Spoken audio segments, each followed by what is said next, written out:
Hello, Namaste, Jai Mother. This is Sajid India and you're watching SST on YouTube.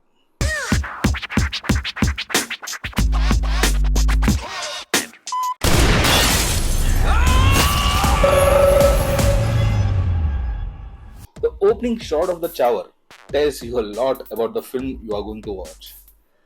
It's of a rat trying to eat the head of a cockroach that's crawling on a road.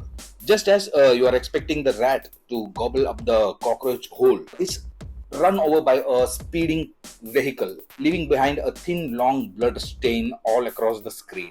Much of Chaaver is set inside the speeding vehicle, but the film is very much an extension of the gory visuals we have just witnessed.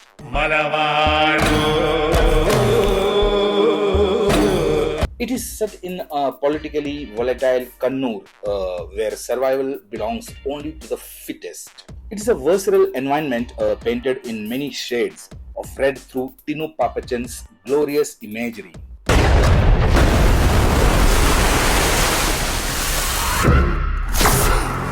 Yet its core is as animalistic as it can get, with the film developing into a brutal flood chain. Tinu frames important moments in the presence of insects and animals.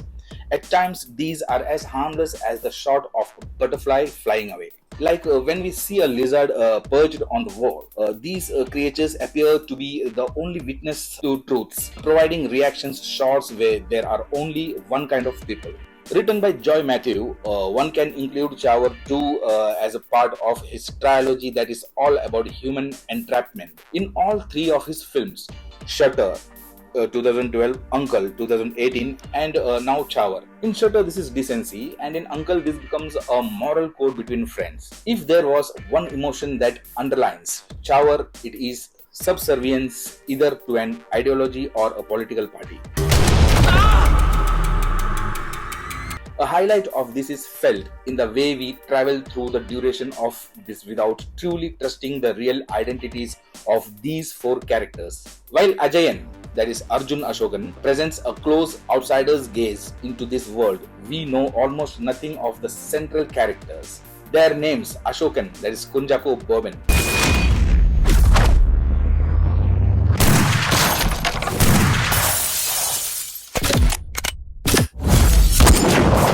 Mustafa Thomas, appear to be there only to make a larger statement about how the system is all. Mustafa Ashokanella, partyku vendi marikkan vare thayarattulla aalanu. Encompassing without a religion, they seem to not have an origin, either with Ashokan pointing at different wounds in his body and attributing them to the various hit jobs he has undertaken for the party in various parts of the state.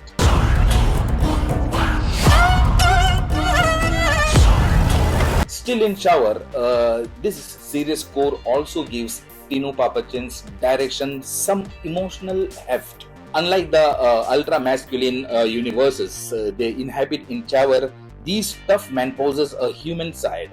This is also the same with the few women in this film. A remarkable example is of the character played by Sangeeta. She plays Arjun Ashokan's mother, but even when the film separates his character from his mother, you never get to see Sangeeta panicking or stressing about her missing son. In a movie that talks about blind submission to a political party, you also see women like her who have been empowered by the ideology.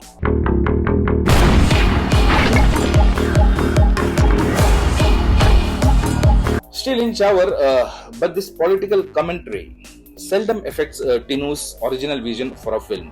Not only do regular situations get elevated by Jinto George's visuals, but the sound design too by Ranganath Ravi keeps the film at an unsettling space, providing for deep discomfort even in beautiful locales. Yet you fail to understand why the film remains at a distance despite how mysterious these characters become. We know almost nothing about them and their motivations given the risks they have put themselves into, but despite the mystery, they also begin to matter less with each passing minute.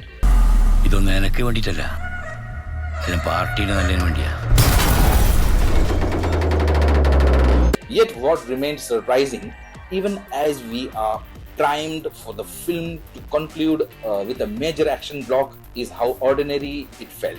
These portions are meant to play out like a home invasion thriller with multiple attackers from the outside trying to get at the protagonists. But even here, instead of being enthralled by the ingenuity of a major shootout, we get stuck wondering how the attackers here are just like the protagonists, nameless and faceless.